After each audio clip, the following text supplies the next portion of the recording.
Welcome to Confidence Talks. This is season 2, all about happiness and body today, body confidence. And we have Neelam. Hiya. Hi, we've got Neelam from Neelam Personal Stylist. So we have a guest on the show today, which we're really lucky to have. So today, let's talk a little bit about why we're doing this episode. So first and foremost, in case you haven't watched the other Confidence Talks, I would urge you to do so. So Confidence Talks is all about meeting people from different life paths that have been on various journeys, including myself, and helping to find that inner confidence, whether it's confidence in relationships, whether it's confidence in your personal style, whether it's body confidence, etc. So season 1, we focused all on self-esteem, self-worth, really starting with those questions inside of really understanding yourself first, starting there, a bit of self-love. And then season 2 is all about happiness. So we're looking into mind, body and soul.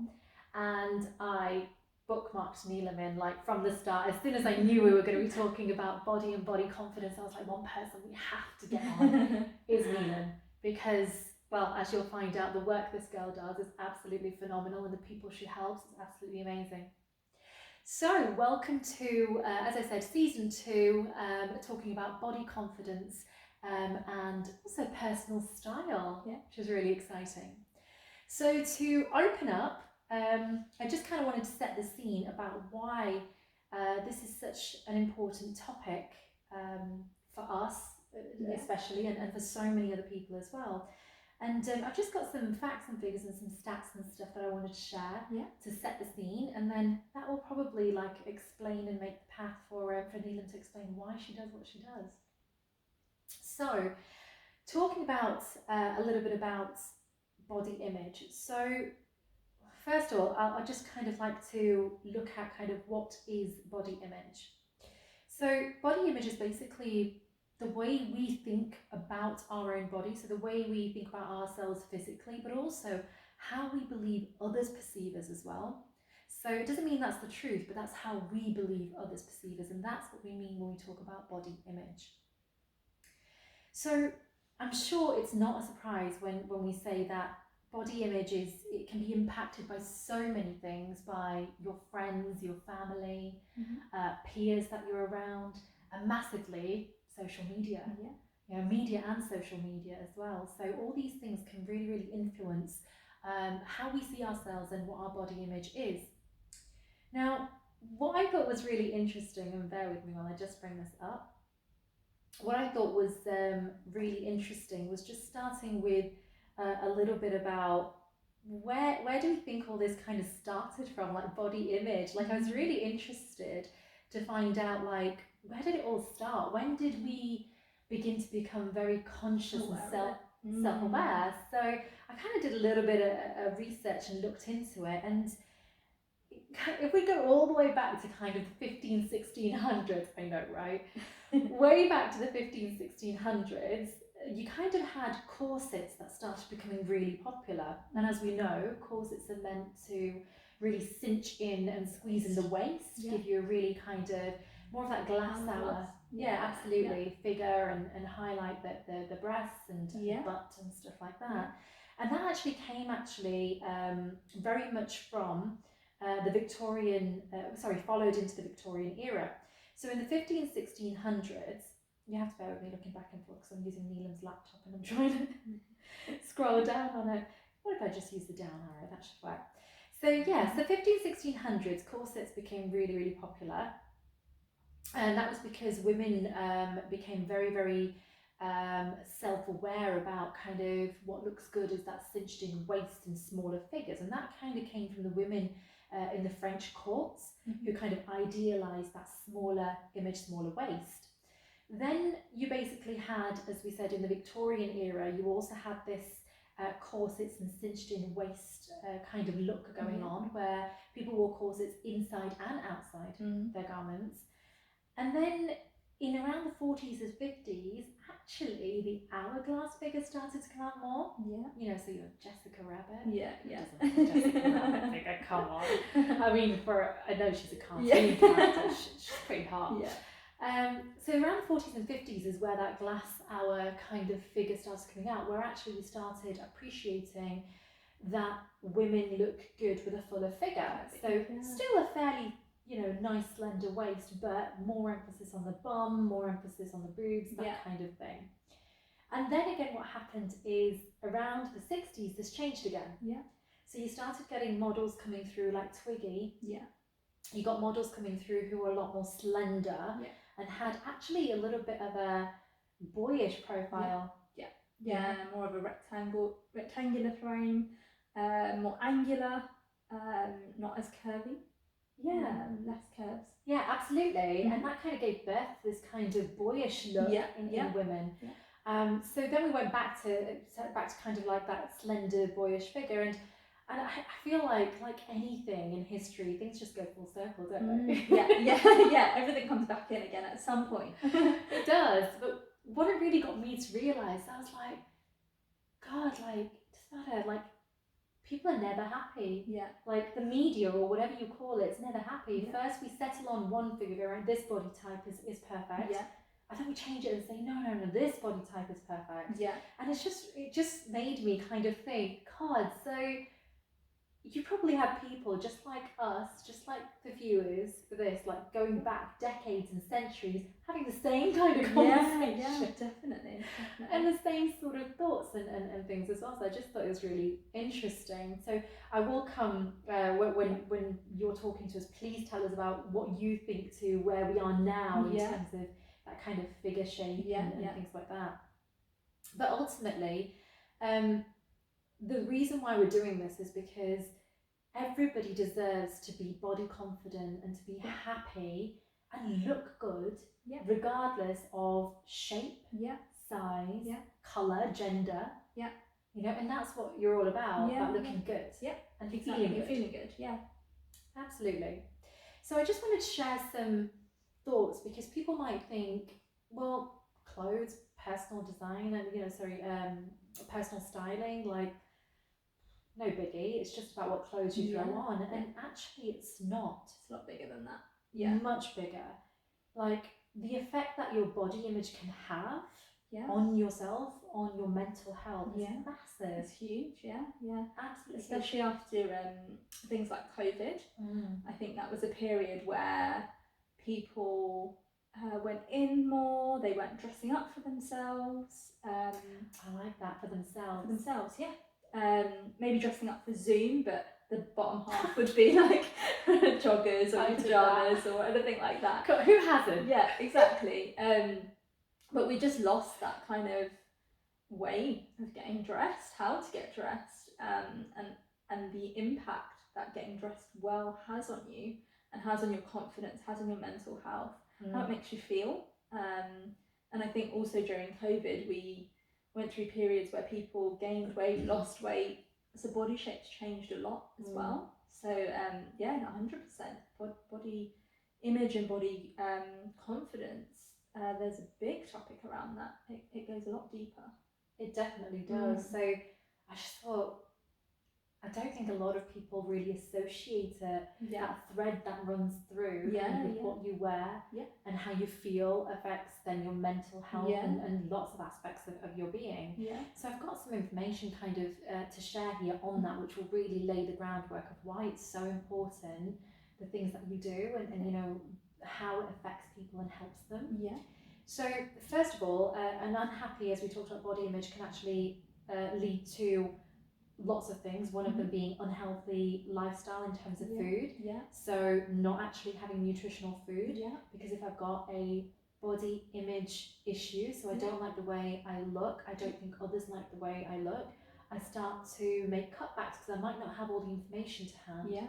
So actually I start eating unhealthily, which can then lead on to other things like eating disorders as well.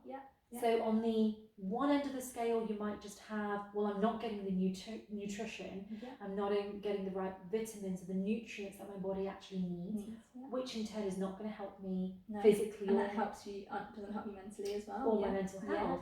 On the other end of the spectrum, it can lead to eating disorders. So, and in general, just an unhealthy relationship with food.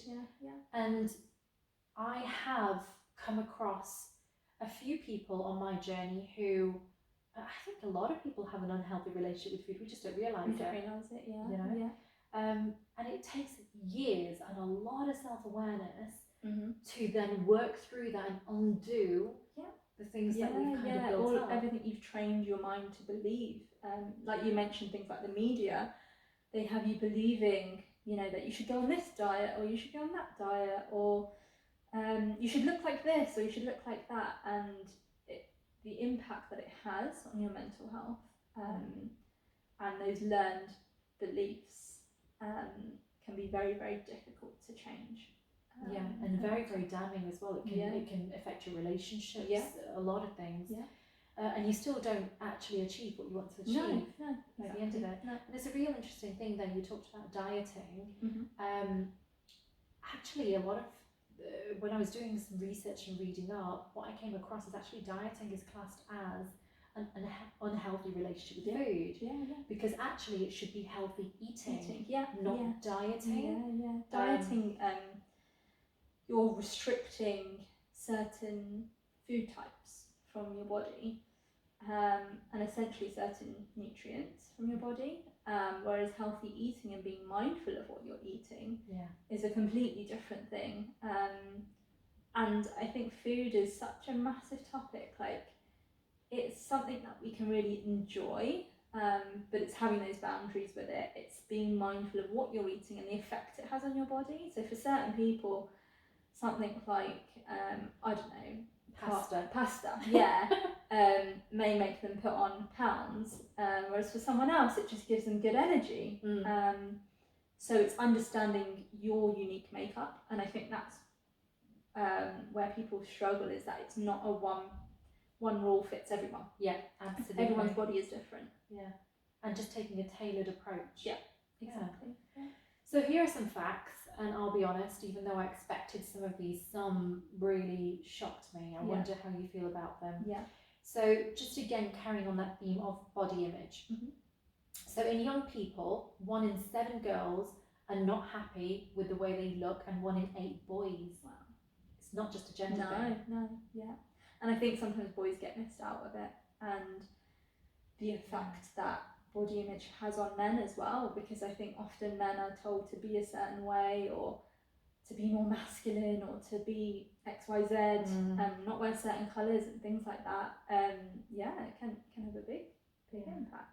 It'd be really interesting when you teach us a little bit about colours, actually, because I'm with you. Like, I don't believe that anybody should be kind of, oh, you can't wear this colour or that colour. Again, it's not that specific. It's more to do with what suits you, what you feel good in as well. Exactly.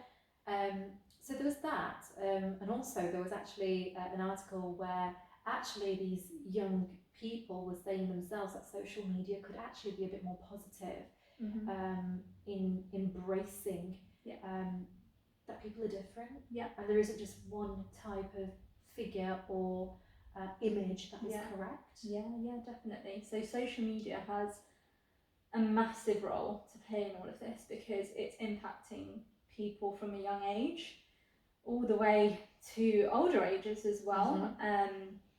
And you see it in, say, for example, from a fashion perspective, in certain influencers doing clothing hauls, and you see them trying on all of these pieces of clothing and they look amazing in them, and then you go and buy it and it doesn't quite look the same on you. So it's that impact that influencers are having on our perception of our body, and what the perfect body is, because no one has the perfect body. And that there is a perfect body type. Exactly. So if you think that was concerning, and you're right in saying it starts from a young age, this shocks me. By kindergarten, girls start to express concerns about their body size. 40 to 60% of girls between the ages of 6 to 12 are worried about gaining weight. Wow. I just got goosebumps. 6 to 12, they're children. They're innocent children, Their bodies haven't even fully developed. And we know that, well, you know, hopefully we do, like, when you learn about healthy eating, these are one of the key things that they'll teach you, is that actually up to the age of, even 16, Yeah. your body needs a different type of food Yeah. source than you would if you're an adult. You need a lot more 100%. carbohydrates. Yeah, You need a lot more fats. yeah. But it was just so worrying. And also specifically that sort of age range from like 11, 12, that's when girls will be going through puberty as well. So that's a big change for the body, and you will start to notice changes in your body And psychologically. because you're dealing with a lot of change in hormones. So yeah, that's awful. Yeah. It's an awful start. So moving on to a further age, let's talk about college people. So 58% of college-aged girls feel pressured to be a certain weight, and studies have shown that, we're not surprised by this, studies have shown that actually the more reality TV a young person watches, the more likely they are going to give importance to appearances more than other things. You know, so we're not just talking general TV, we're talking reality TV shows. Because it's almost like, oh, they're like me, because it's a reality TV show. They're not a celebrity, they may become a celebrity afterwards. So you associate yourself with them, and then you find the differences saying, oh, but their teeth are whiter and they're straighter, or their hair is really thick and full and glossy, and or look how good they look in a bikini, or you know, or in those swimming trunks and stuff, and look how I am. And you start to think because they're on TV, they must be successful, and therefore what they're doing and the way they look must be the right way. Right, exactly. And let's not leave the boys out. As I said, it's not a gender thing. 75% of boys by adolescence feel dissatisfied with their bodies. 65%, wow. Yeah, 75 boys. Sorry. 58 for college girls felt pressured, but 75% of boys by adolescence. Wow. Massive. That's huge. But they are forgotten about they're forgotten. times. Yeah, they're definitely forgotten. We talk about body image, we talk about even eating disorders, and I think immediately what comes to mind is people think about females. But absolutely. Men struggle with it just as much as well. And I think also thinking from our perspective, being in the culture that we're in as well, I think that plays a huge part in it as well. So within the kind of Asian culture, there's a big pressure to look a certain way or to be a certain weight. And people within this culture do unfortunately make comments or say certain things because you may, I don't know, put on a bit of weight or lost a bit of weight. It's the first thing sometimes people look at. Absolutely. And I've been on that journey too, and we me will too. talk about kind of why we feel so strongly because of the things we've experienced. And I think you're right, like actually, and you're talking about people who are elder than us and those generations who you kind of look up to and think, well, if you think that, then that must be the right thing to be focusing on. Exactly. So moving up still into adulthood, it's not like it gets any better. So approximately 91% of women are unhappy with their bodies and resort to all kinds of measures, and that includes the dieting. It will be, some even consider having cosmetic surgery and surgery in general and things like that. And I have no problem with people who want cosmetic surgery, but it should be to enhance rather than feel like you're not good enough. Absolutely.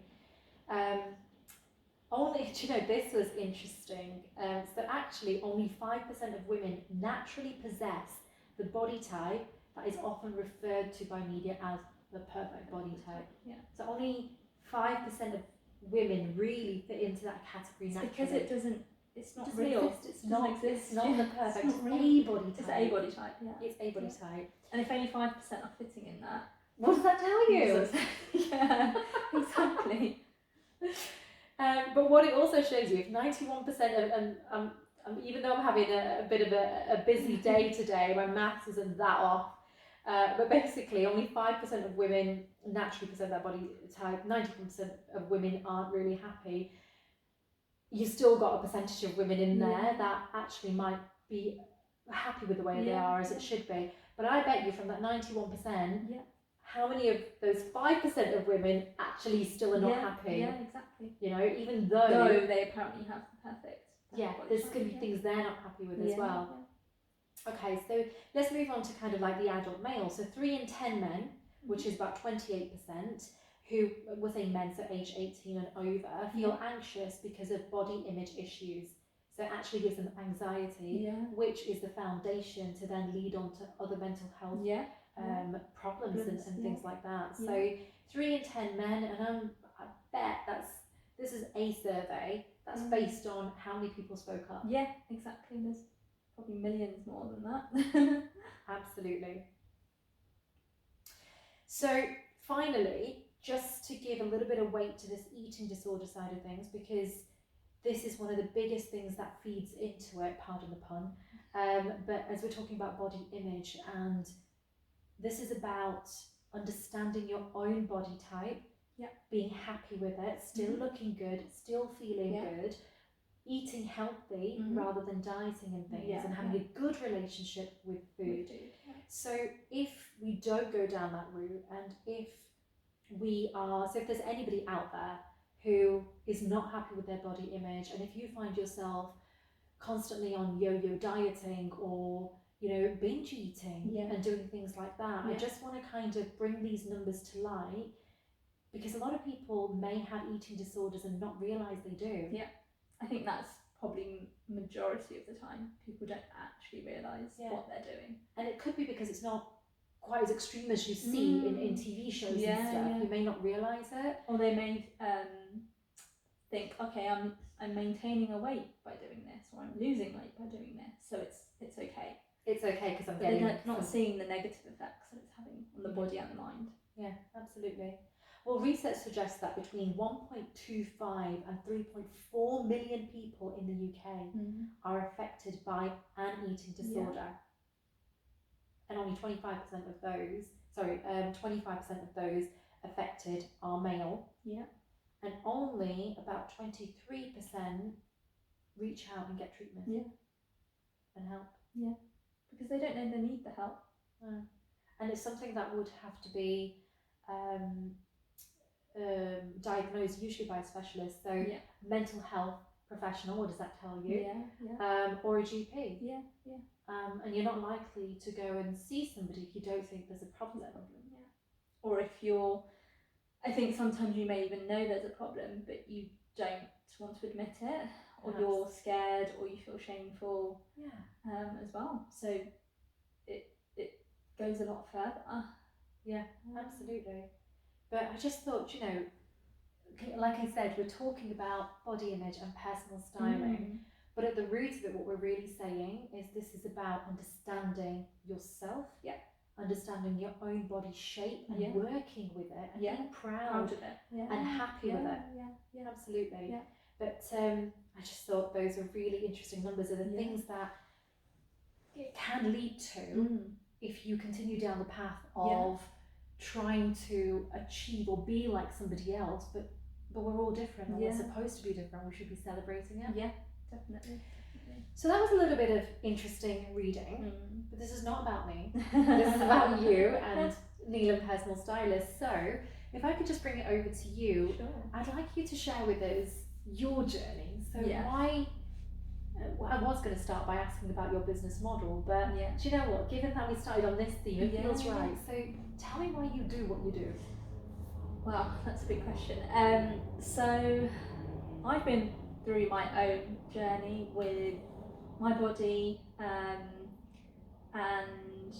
this stems from when I was a child, and I think probably taking it back to maybe around 2020 sort of time. I had been working for about 8 years or so, and I had been moving around jobs so much, and I previously worked in kind of digital marketing and e-commerce, and I was never happy. I was always really, really miserable, and I knew that there was something bigger out there for me. I just didn't know what it was. And then it got to 2020, it got to kind of COVID and lockdown, and I'd reached a point where I think I was in a bit of depression. I was so unhappy in my work, and I just didn't know how to carry on doing what I was doing, and I quit my job. And that takes a lot of courage in itself. And the funny thing is, I'd actually tried doing that a few years before, and then I'd gone back into work because of the fear of kind of stability, money, not having a job, and because I still didn't know what it was that I wanted to do. Yeah.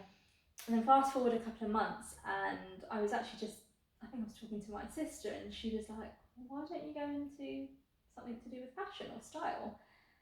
And I was like, okay, hang on. Actually, it's something I absolutely loved. I've loved for as long as I can remember. When I was at secondary school, I did textiles at GCSE and A level. I used to love like sewing, making jewelry, just really creative stuff. And I'd like lost this whole passion, I think, for it, because of that kind of fear of it not maybe being a stable industry to work in. And being quite fearful of the industry, of what people were like, fearful of the fashion world as well. I think fashion and style are, I mean, I'll talk about this later, but are two very different things. And the fashion world just intimidated me so much. Devil wears Prada. Yeah, exactly that. And actually, some of the stats that you've kind of like mentioned are probably very significantly impacted by the fashion industry. So yeah, I was always put off of that sort of industry, and it's only when my sister mentioned it that I realised actually it's an area that I absolutely love. And as I'd been on this personal journey of my own, I'd realised that my purpose in life was actually to help people. I'd just come to this realisation through my own kind of journey and practices, and I took what my sister said and I took this purpose that I'd found, and I thought, okay, how can I combine them together? And that's when I started looking into coaching. It's when I started looking into personal styling. And then I came across an amazing course called Style Coaching. So it was where I could train to be a personal stylist and a style coach at the same time. So I did the course. What's the difference? Okay, so personal styling. So personal styling is obviously, that's okay. So personal styling is to do with kind of your things like body shape, colour analysis, wardrobe declutters, personal shopping. Yeah, which I absolutely love doing. They're very satisfying. We need to talk. Yeah. And then style coaching is to do with more of the mental sort of side of things, the impact on our confidence. So that's where the confidence element comes into it. So working with people to coach them to greater style confidence. And that is working with things like body image, that's working with mindset, our approach to our wardrobes, our lifestyle. So that's why that course really appealed to me, because it was mixing the two together, and it was how I could then go on to help people through something I loved. And yeah, from there it just kind of grew, I guess. So I did the course, and then I started setting up the business while I was working in a part-time role, and yeah, then the business kind of formed a year ago. Yeah, hasn't it? Since then, it's just, I think when I connected with that purpose, it just flowed. Everything just flowed, and everything came naturally. And that's not to say it's not been really hard work, but I've wanted to put that hard work into it because it's something I absolutely love. And it's something that sits very close to me. As I kind of mentioned, when I was younger, I've been through my own sort of journey with sort of the body image side of things. And it's only through this kind of journey and it becoming a personal stylist that I actually revisited those sorts of memories. It's kind of like a period of my life that I'd maybe blocked out a little bit. So I think I've spoken to you about this before, but so when I was younger, around this age of sort of 9-10 years old, I was overweight. I looked different to my peers. I was a slightly overweight brown girl living in more of a white kind of area. I just looked different. And then on top of that, not only was maybe my skin colour different, my hair colour different, but then also in my body, because I was carrying this extra weight, I had that extra addition of feeling not good enough. I think that's what it was. And as I mentioned before, within kind of our community, the Asian community, people do make comments about your weight. Quite openly. Very openly. They have no shame in it. It's considered as a Yeah. positive Yeah. thing to be truthful. Yeah. Sometimes their perception of the truth isn't quite the truth. And it's not welcomed. And it's not welcomed, exactly. There's a time and a place, and sometimes that time or place doesn't exist. So yeah, I think when I was younger, I specifically remember people made comments. I remember it was actually extended family. That's not my immediate family, but extended family had made comments, and I was a child. I was still 9-10 years old. So no wonder when we look at the stats. Yeah, it makes sense. Already at that age, you will be thinking about your weight, and then you have people older than you. Actually, your elders, then actually cementing that into you that you should be thinking about that. When actually you're a child. Exactly. And for me, actually, it wasn't even just elders. It was people that were maybe a couple of years older than me, not much older, but it was just they thought that how they looked and what they did was the right way. And I didn't fit that mould, I guess. I was just a bit different. How did it affect you in terms of, if this were family and extended family, how did it impact you in terms of kind of meeting up? I used to hate it. I used to hate seeing certain family members. I would just feel very uncomfortable even in what I wore. So I think at that age I was wearing adult size clothing because I was slightly more overweight for my age. So even with that, like I remember things like fancy dress days at school, and you could wear what you wanted. I would never feel comfortable because I didn't feel comfortable in my body or the clothes that I was wearing because they weren't like my friends or like the people in school. And even from kind of, we talked about that relationship with food. I don't think I had a very healthy relationship with food either. So I used to like secretly eat because I don't even know why it was. I think it was just. Well, you wouldn't because you're a child, but now looking back on it, you know now what that is. Sense. Like eating in secret, that's a kind of shame that you carry. Exactly. You don't feel like you can eat in front of other people. And it's just this. It's this thing that you do behind closed doors and that no one knows about, and it's only you know. And obviously, by doing that, that was again affecting my weight and my confidence and all of this.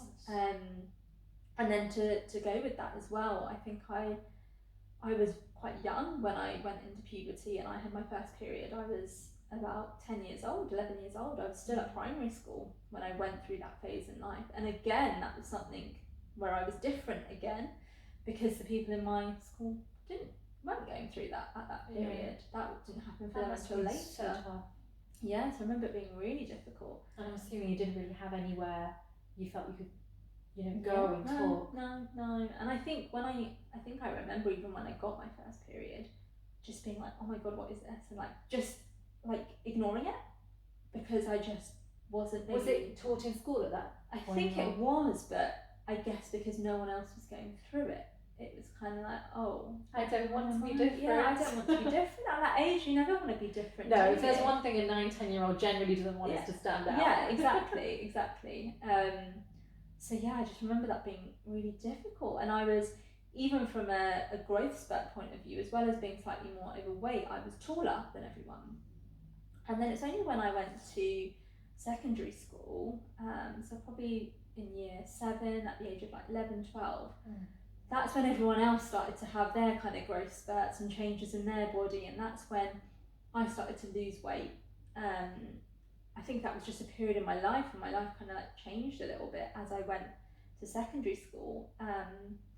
So it was only then that I started to lose the weight. I wasn't as tall, I didn't stand out, I guess, as much, but there was still that feeling of feeling different. And I think that was to do with my body image. So my hair was a bit more like frizzy and wild and crazy. Didn't know how to tame it, didn't have straighteners at that time. It was a very different time.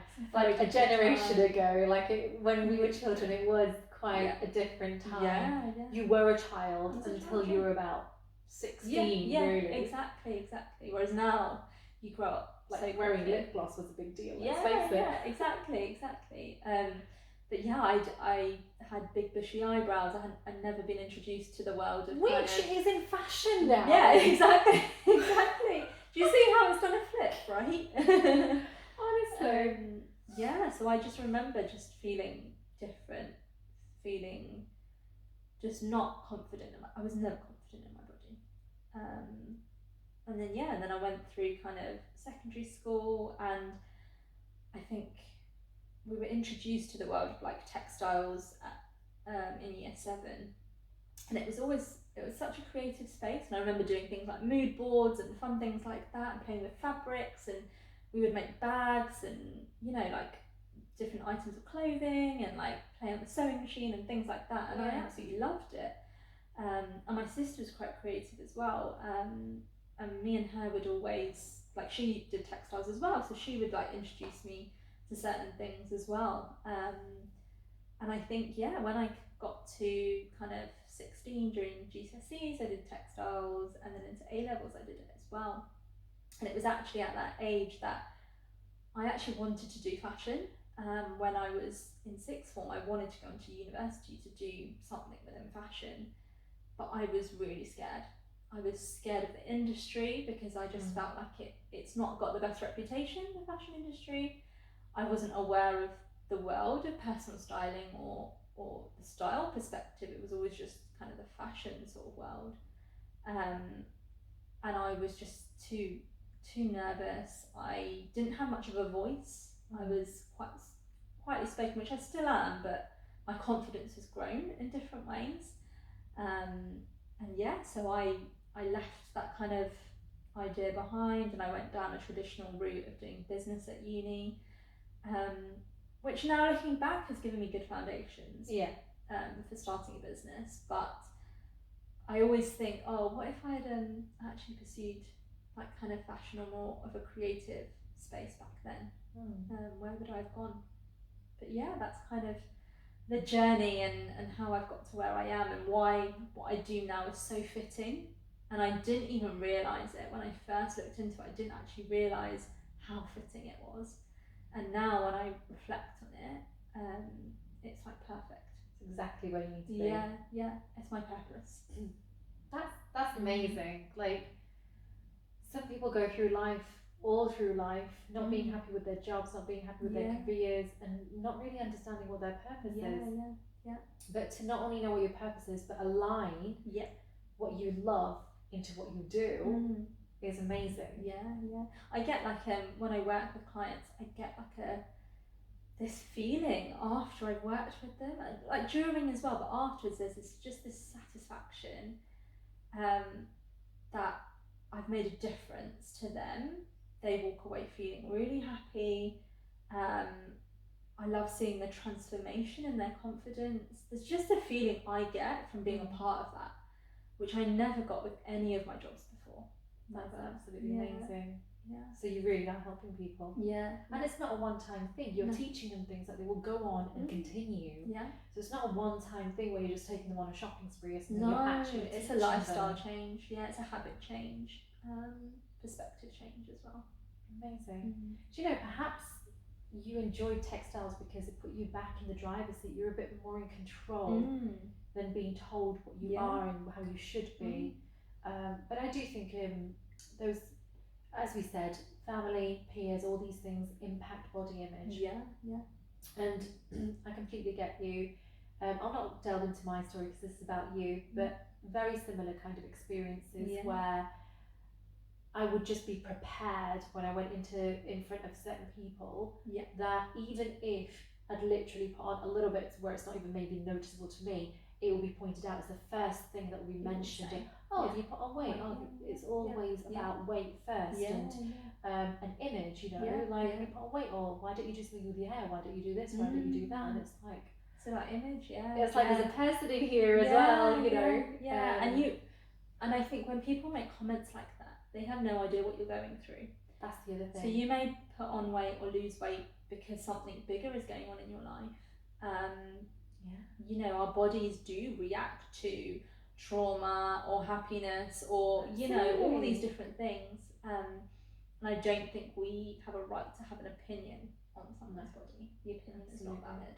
No, it's not exactly, because that's one element of their being. Yeah, exactly. So yeah, okay, that's wow, I'm blown away. That's phenomenal. And thank you for sharing, because it's never easy talking about our journeys. But you know, we always say on confidence talks, it's always about putting ourselves out there a little bit, being vulnerable, and showing others that it's okay to do that.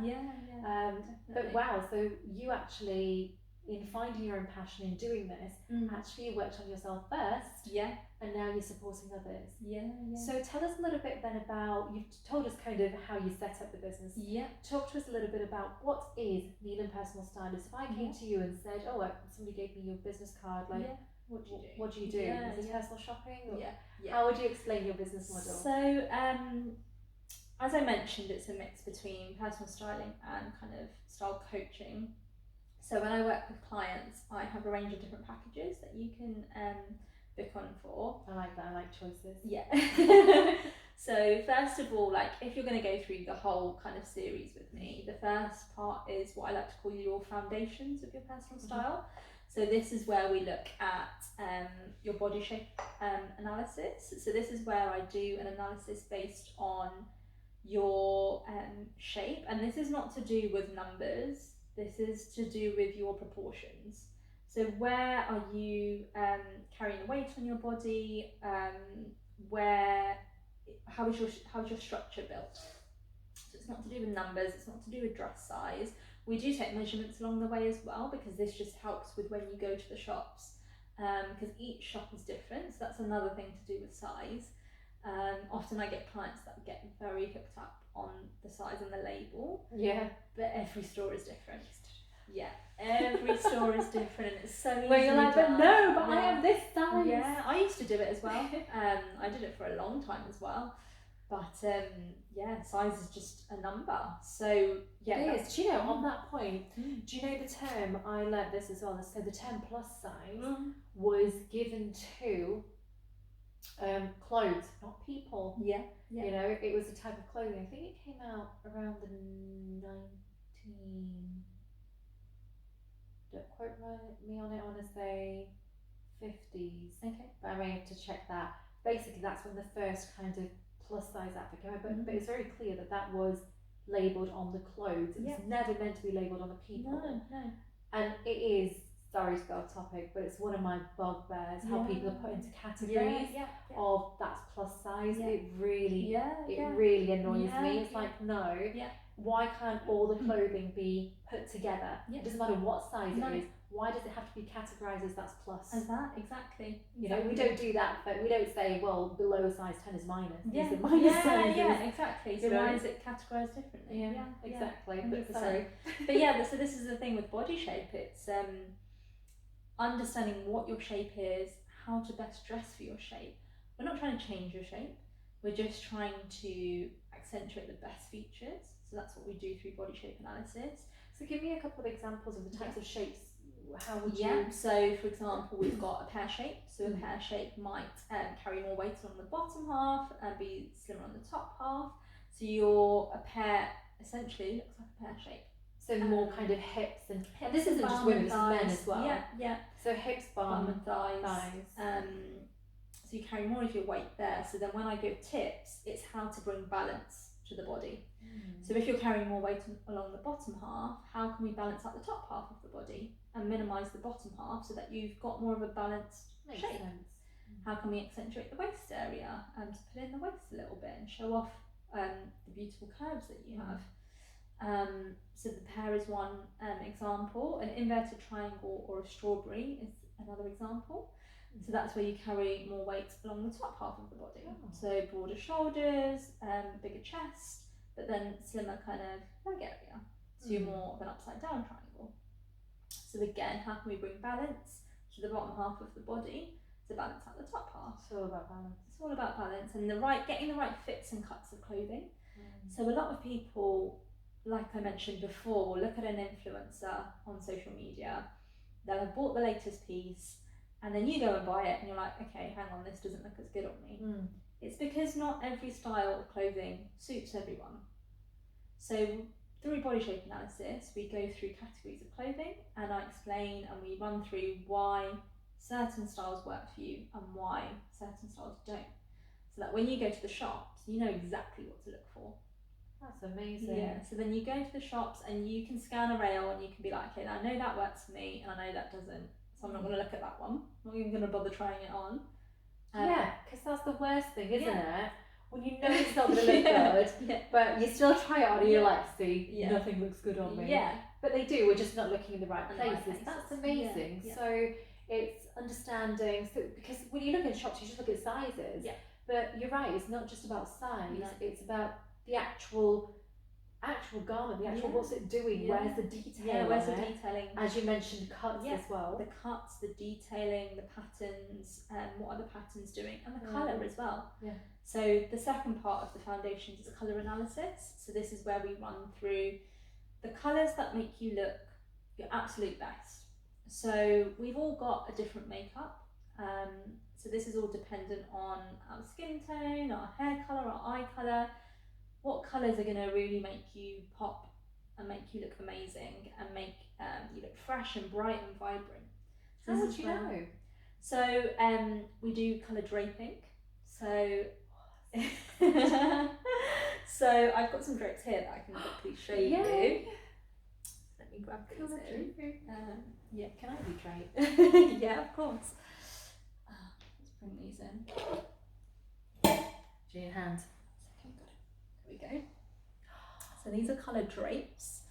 So what we do with these is, for example, the gold.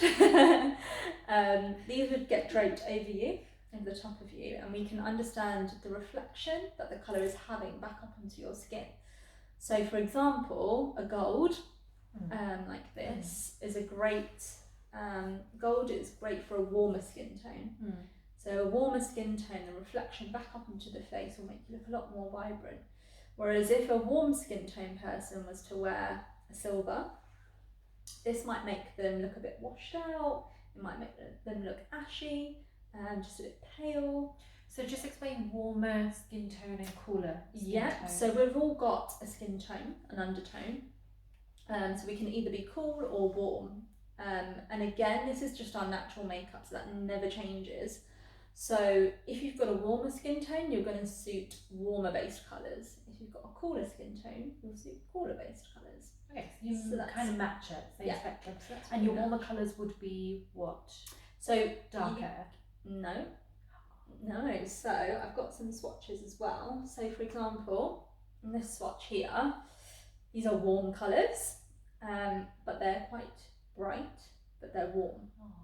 So you've got every colour in there. Would have thought. Okay, so actually every colour is in there. Every colour can either be a warm shade, a warm tone, or a cool tone. Exactly. So in people, how would you tell warm and cool coloured? So I do a certain analysis to understand what your undertone is, and normally I can tell from the flush in the cheeks, how the tone is kind of looking on the skin. That's how we determine what your undertone is. You'd be a warm. I'd be a warm. Yeah. Kind of no-brainer. Yeah. It probably gets more complex when you have maybe cooler eye colour, hair colour, warmer skin tone. Exactly. Wow, so I never would have thought, for example, blues. Yeah.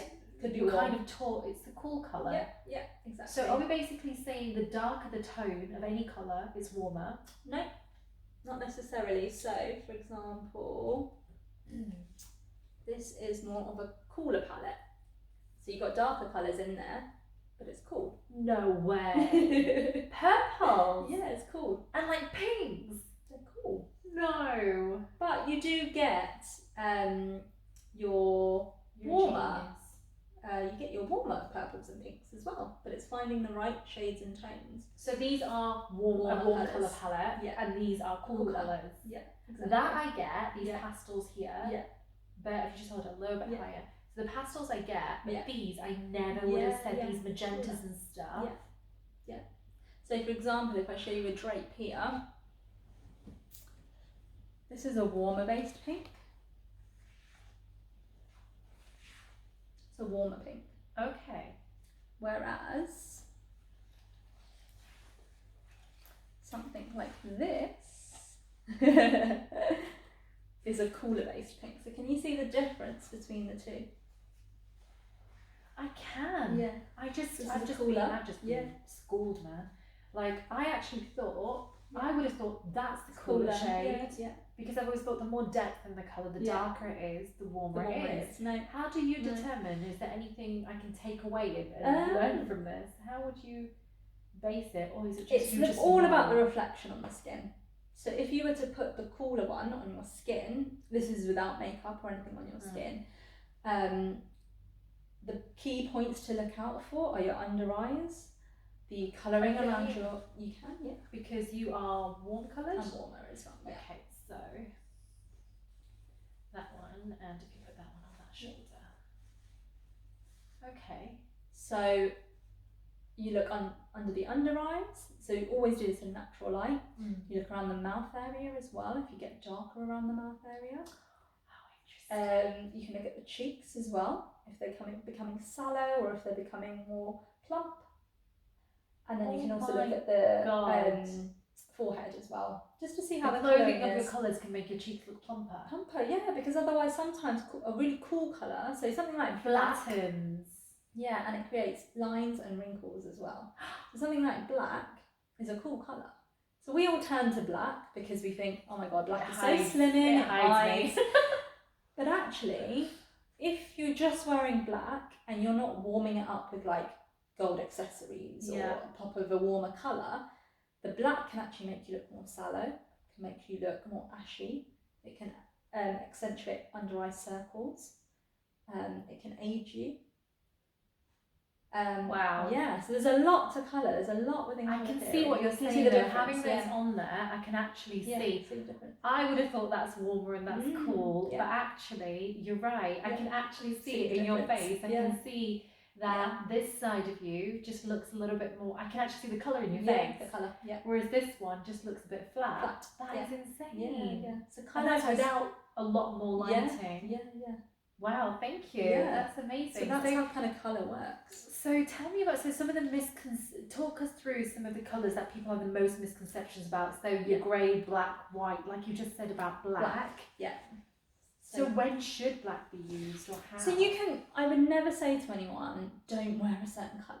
If you love a colour, wear it.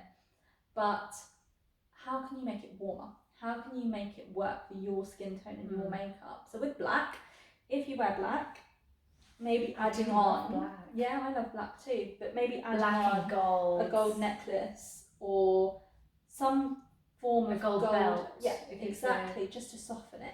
When we're looking at colours, it's always about the top half of the body because that's what reflects on the face. So the lower half we're not as concerned about, but it's more the top half because that's what reflects onto the face and makes you look your best. So how can you soften black? How can you add in a warmer tone colour? So for example, orange is quite a warm colour. I love orange. So black and orange together as a combination can work really well, and it just helps reduce the coolness of the black. So black is actually cool. Yeah. It's not neutral. Yeah, no, it's cool. And even thinking about things like your neckline. So if you're wearing black up to here, all that reflection is going up into the face. If you wear a lower neckline, it's not going to reflect back as much. So if you were wearing, say, I mean, we're coming into autumn and winter, polar necks always make a comeback. I love my black polar necks, and you've got polar neck dresses as well, so you're literally head to toe in black. What would you do? How would you dress So you can maybe add on a scarf, like in a nice, like with warmer coloured tone. So like the colour of your blazer, it's a warmer colour. So adding on a scarf with that sort of detailing, or a piece of jewellery, burgundy, adding in the gold, a warmer kind of like khaki green. So even if you're wearing that as a base layer, maybe play around with the coat that you wear or the blazer that you wear. Just to kind of warm it up. Or the shoes. I do like adding on some nice cerise pinks. There you go. To make it pop. Wow. Okay, so tell us about white. Is white generally? So white again is a cool colour. It is cool. So when we're going to wear white, again, you might want to go for an off-white or a cream rather than a pure stark white. So look at the difference between them. Oh yeah. So again, that reflection back onto the face. White. I mean, let's face it, when I wash it, it turns out like that. Yeah, exactly. Well, washing is a whole other thing. Do you know, a lot of people, including myself, tend to stay away from white if they feel like it accentuates the way we think black hides. Yes, yeah. With white, we tend to think, well, it accentuates. Yeah, it makes us look bigger, or yeah. So, what's your thoughts on that? Yeah, I think it's all to do with the fits and cuts of clothing. I think it is an illusion. So obviously, black creates the illusion of slimming and covering. Yeah. But actually, I think it's more to do with the style and the fits and the cuts of clothing, how you're accessorizing as well. So wearing something really baggy in black or wearing something really baggy in white is going to do the same thing. But how are you accessorizing it? Are you adding on belts? Because generally, I think people, and I'm one of those, like, talking about kind of like I said, I've been on a journey, and I've always struggled as well, yo-yoed with my weight for various reasons. I think majority of it is to do with the effect other people have had on me, actually, because had I figured out what's important, I probably wouldn't have yo-yoed in the first place.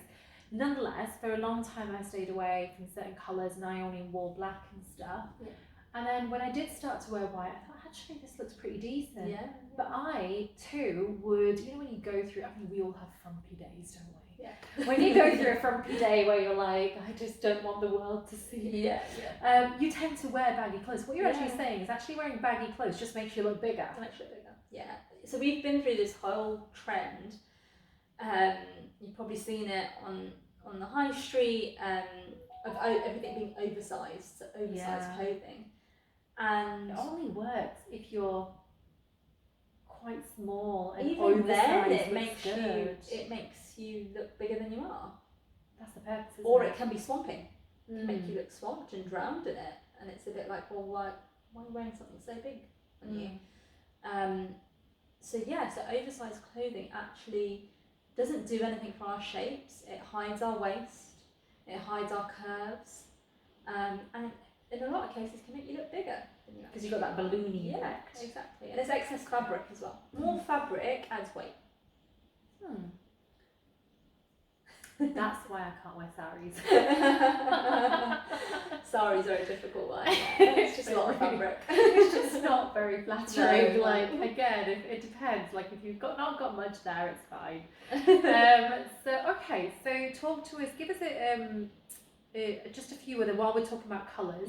A few other tips in terms of, so colouring, you said it's based on, you do a colour analysis, so which are your colours to work with. It's not to say you can't wear other colours, but then it's a recommendation. And especially for people that struggle with adding colour to their wardrobe, I think understanding the colours that would work for you makes it a lot easier. Yeah, because it could be that you just had a bad experience, then you just stay away from colour thinking it doesn't suit me, but actually it probably looks really suits good. Everyone. Absolutely. Amazing. Okay. So we talked about, so you said you do colour analysis, and sorry, you were talking about your packages. Yes. So that first packaging includes body shape analysis, colour analysis, and then the final part is called style personality. So this is how we come across into the world. How do we want to be seen? What's our style? What's our true style? So with this, we do a lot of work through creating mood boards. We work on Pinterest in a kind of creative space, gaining inspiration. You say we, so actually it's a joint effort. It's not just when you do and go, here you go. No. So I work with the client, get them involved, so then I really truly build a picture as well of what their personal style is. So style personality is really fun, and it's where you get to know who you are and what you represent and how you want to come across into the world. So are you more of a creative style personality? Are you more romantic? So do you like more pastel pinks and lilacs and floral prints? And so what types do you get? So you get romantic. So you get romantic, pastels, florals. That's not to say you can only do romantic and pastels. It's your interpretation. You have a preference. Yeah, basically. It's your interpretation, and you may even mix between multiple personalities. So when you're socialising, you might be romantic, but then when you go to work, you may be a bit more classic in how you dress. Yeah, because the point is to show different facets of your personality. So you've got romantic. What else? So we've got romantic. We've got more casual. So something a bit more easier, feeling comfortable in what you're wearing. You've got the creatives. The creative likes to have a bit of fun with colours, print, styles, and mix and match. You're creative. Yeah, I love the creative, definitely. Then we've got the classic. So the classic is quite timeless pieces, quite a classic kind of look and approach, very clean and smart and professional. And then we've got the dramatics. The dramatic loves like an animal print or clashing colours or stiletto heels. Likes to make quite a statement with their clothing. So there's different categories, but I never group someone into just one. And it's the same with the body shape. I never just say, okay, you're definitely just... You're a strawberry. Yeah. Because there's a mix. You can be a mixture and no two people are the same. So it's a very tailored kind of approach with that package. That's... Wow, there's just so much to it. I never would have imagined that there's that much to it. And we've had conversations, like, clearly I need to ask more questions more often. So, okay, so in terms of shapes, we talked about how many different shapes are there? So you mentioned there's pear, there is strawberry or inverted triangle, we've got hourglass, and that's where you're quite balanced top and bottom. We've got with a slightly cinched in waist. Yeah. We've got the banana. So that's more of your kind of rectangle banana, more angular sort of shape. And then we've got the oval, which is fairly balanced between the top and the bottom, but they don't have as much of a waist definition. More sloping kind of shoulders. So again, we're creating more structure to that sort of shape because they're a bit more got more sloping shoulders and more curves. We're trying to create angles. So yeah. So and there is no good or bad shape, like you can basically, they're just different. You can work with all of them. And you can work with all of them. And again, like I said, you might not necessarily fall into one, so you can mix and match with you don't always need to follow specific rules. I think that's what it is. Yeah, bend the rules. Yeah, I like bending rules. Creating some new ones. Yeah. Breaking those. Yeah. Exactly. Okay, so you've got shapes, you've got colour analysis. And then you talked about finding out kind of what their personal style is, which is, I think that's beautiful because I think so many people don't think they have style. Because they don't dress like everyone else, but they still have their go-to pieces, don't they? And there's a certain way they like to dress. So explain to us where that misconception comes from between kind of style or fashion. So I 100% believe they're two different things. So fashion is very much what is the latest trends, what has been reinvented from the catwalks, how have the high street or other big retailers been able to adapt the trends to make them more mass market. And then how have Primark made it more affordable? Exactly that, with questionable ethics as well. Bit of Primark discussion. So we'll make a difference.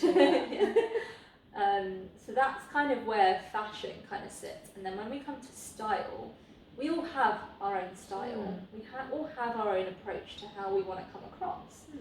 And we don't need to follow the latest trends to be stylish because we define our own style. And that's what I help clients with. It's not just, okay, I'm going to take you to the high street and you're going to pick all the latest styles. I help my clients find timeless pieces that will work again and again for them across seasons, across the years as well. So when I do a personal shop with a client, I really encourage them to invest in long-term pieces. I like that. That you may need to invest a little bit more financially into them, but the cost per wear is going to be a lot lower because you're going to wear them for a lot longer. So we're not talking about swapping around your wardrobe every season. No, exactly. Or even every year. We're talking about, I like that, timeless pieces. So ones where even if your shape changes a little bit, you can make do, it's your colours anyway. And I'm supposing these are pieces that you can add things to, accessorise, take away. So give them one example. Sorry. So if there are like the latest trends that you want to add in, like little bits here and there, you can then add that to your classic pieces to update them each season. But that doesn't mean you have to invest in a whole new wardrobe to be able to do that. Brilliant. Okay. So we've got, so you kind of go through those pieces, and what's really interesting, you said it yourself, personal style.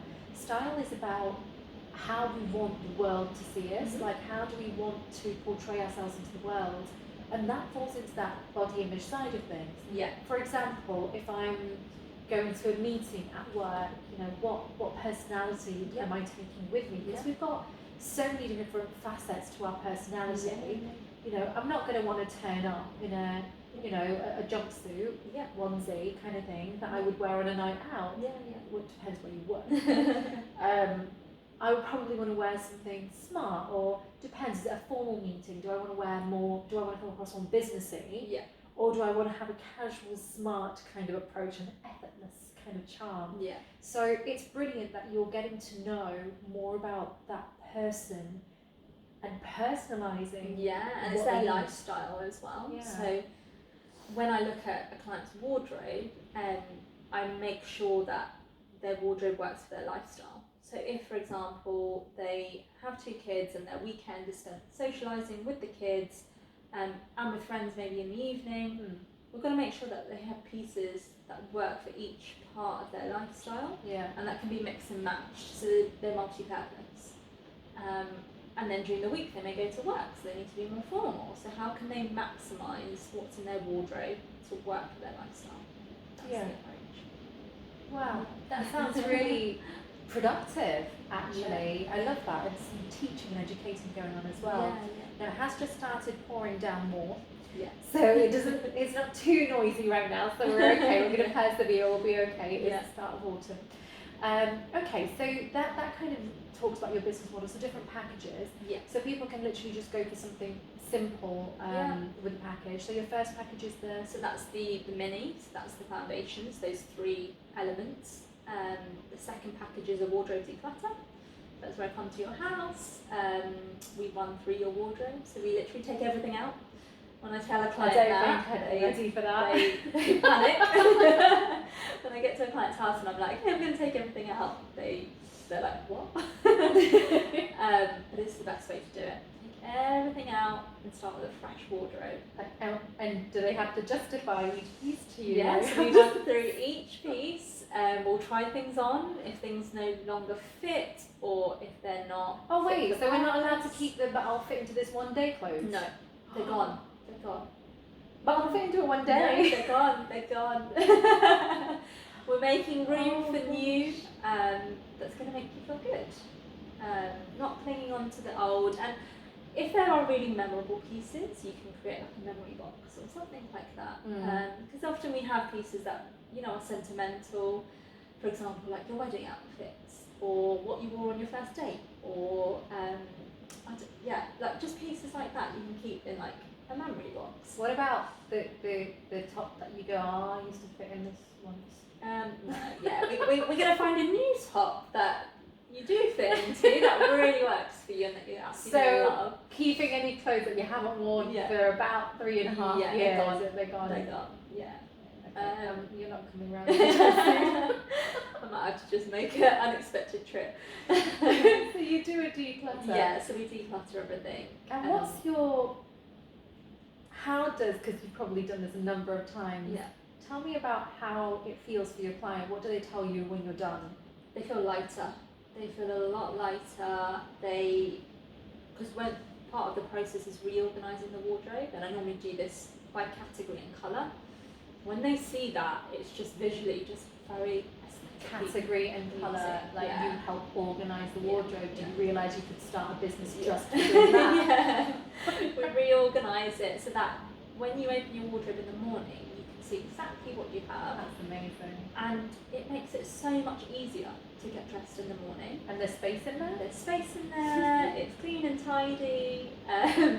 You can see the colours that you have. Actually, it's really inspiring. So you no longer have the way you open your wardrobe and go, I've got nothing to wear. Yeah, because you can wear, everything suits you, everything works for you, everything's in a good condition. Wouldn't that be amazing? Yeah, amazing.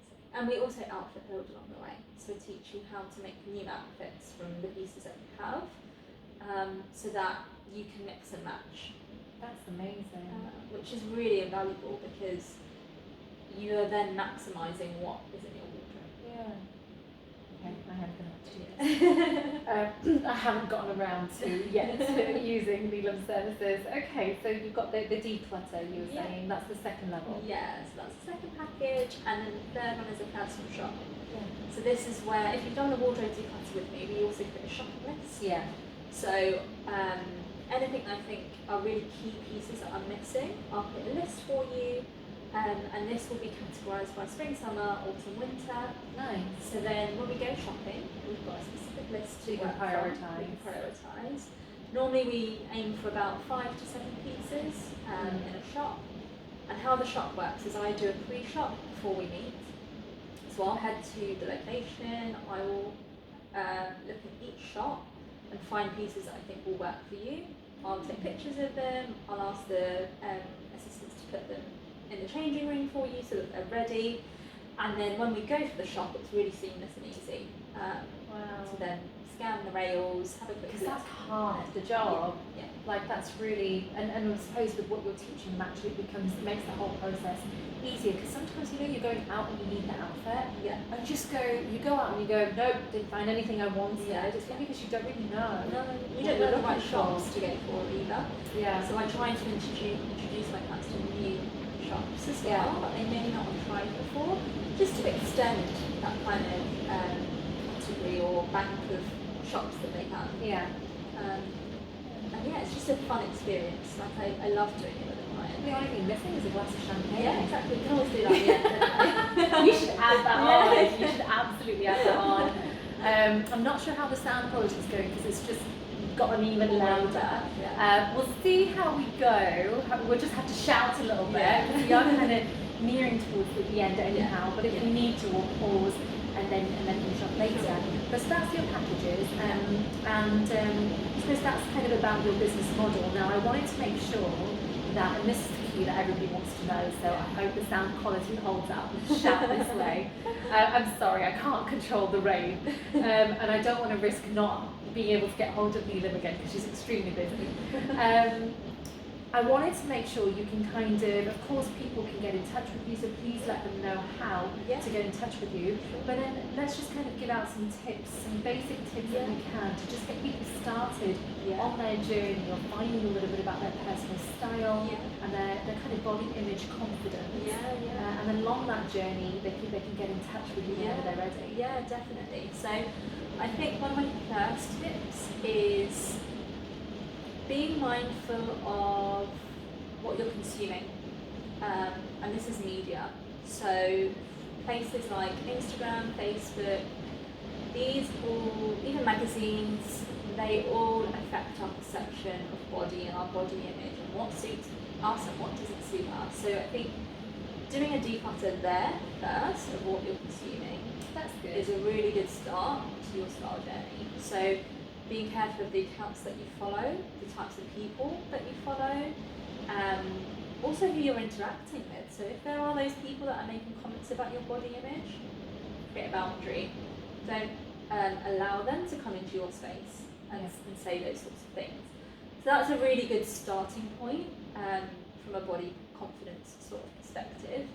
I think the second thing is gaining inspiration. So I love Pinterest, it's one of my favourite places, and there is so much inspiration on there. So I would definitely recommend creating mood boards on there. And this can be for different areas of your life, it can be by category. Every time you see something you love, just pin it on there. Just do it on your phone, even when you're out in the shops, if you see something you love, just pin it. And then you've got a bank of images of things that you absolutely love, so that when you do go to the shops, you know exactly what you're looking for, and you know you love it. And I suppose when you put it in one place like that, you start to see a theme and understand a bit about your style and the kinds of things that you like. Exactly. And I think that can often be the tricky part. People don't know actually what they like, but then they'll see something, and if you like it, then that's a great place to start. The difference, I think, is also seeing something on somebody, a mannequin, a model, seeing it on somebody and thinking, you might think you like how they wear it. Do you actually like that piece, or do you like that personality? Or that personality they're putting across. Because if you want to basically put that same personality across, it doesn't have to be with that piece. No, it can be with something. You can do it in so many other ways. So it's distinguishing between that. And then I think the third sort of tip is to think about what you're investing in. So, as I mentioned, there's a very big difference between fashion and style. So, thinking about how many pieces you're investing in, the quality of the pieces you're investing in, and where you're buying from. Thinking about your ethics with this as well, and where you want your clothing to come from, can be quite a key thing in the mindset That's of what we're interesting. wearing. So, for example, if we're thinking about the general high street, do we like their approach to the clothing? Are they offering quality for what we're paying? If they're not, can we find another retailer that's going to offer better quality, maybe at a slightly higher price point, but it's going to be a piece that lasts us a lot longer? And sustainability at the exactly. moment is a big thing, isn't yeah. it, that comes into it. Yeah. So kind of, are the things, where are they sourced? Is it sustainable? Is it Exactly. like, The ethical practices, the fabrics that they're using as well, and the quality of the fabrics that they're using, and where those are being sourced from. That's really important too. And then I think also with this, also considering pre-loved fashion. So I don't know if you've ever shopped vintage before, but shopping vintage just is extending the life cycle of an item. So if someone else has loved a piece before, doesn't mean there's anything wrong with it. Then if we were to go on and buy a pre-loved piece, we might equally love it and know that we're extending the life cycle of the piece. And this is great for designer pieces. I never thought of it that way, because it's always advertised as second hand, isn't it? Yeah. But it's not about second hand. It's about, like you said, it's extending the life cycle of a piece. Somebody made that piece and put the effort in and designed it, and if you could then adopt it and take it on and wear it. Absolutely, that garment was made to be worn, and you're just basically fulfilling its destiny. Exactly. So if people, so what did you call it? Pre-loved fashion or vintage. Pre-loved, okay. And if people want to look into that, where would they go? So there are loads of accounts on Instagram that you can follow. Even if you do a quick Google search, there are so many people that are now offering pre-loved. So you can definitely find it. Another option is also rental, so fashion rental, also handbag and accessory rental. Those are great options to try more higher end pieces for a special occasion or something, but not having the long-term commitment to it. And just while we're on the topic of kind of higher end, just kind of, because I've never been a designer person ever. I'm more choose something because I like it that happens to be a designer, and I have the budget, fair enough, but I don't buy it because it's designer. I love the piece. So in your experience, higher ticket items or designer pieces, does that make it better quality, or is it just because you feel good that you've got that label? Yeah, I think it's a bit of both. I think they often have a much higher quality. They do? Okay. The service with it as well as part of the experience. Do you get the glass of champagne? Exactly. But maybe it's an image you want to portray as well. I think that comes with designer. That's why I don't really buy designer either. It's never really been me or my style. But it's about that perception, or it's got the quality as well. So there's a bit of both to it, I think. Depending on where you buy from. Yeah, interesting. Exactly. I just thought I'd ask your views. So okay, so pre-loved clothing. Yeah, exactly. Pre-loved or rental as well is a great option too. Fantastic. So that's sort of, even if people are, considering budgets. We all know, like, everybody's feeling the pinch at the moment. As autumn and winter comes in, people will be concerned about gas prices and everything is kind of like gone up, hasn't it? So, but it doesn't mean that you should look good. No. It's just being smart about what you're investing in. About how you do it. Because at the end of the day, let's face it, party season's coming. Exactly. So people are going to want to wear kind of like the newest trends, or at least dress up. So there's actually, you could rent something. So there's rental.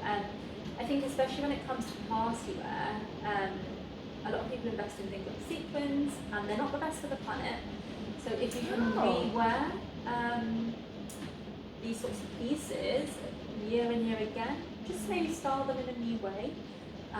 They're worn for a couple of weeks and then never worn for the whole year again. So if we can just extend the life cycle and go back to your wardrobe, see what's in there. How can you be creative with your wardrobe?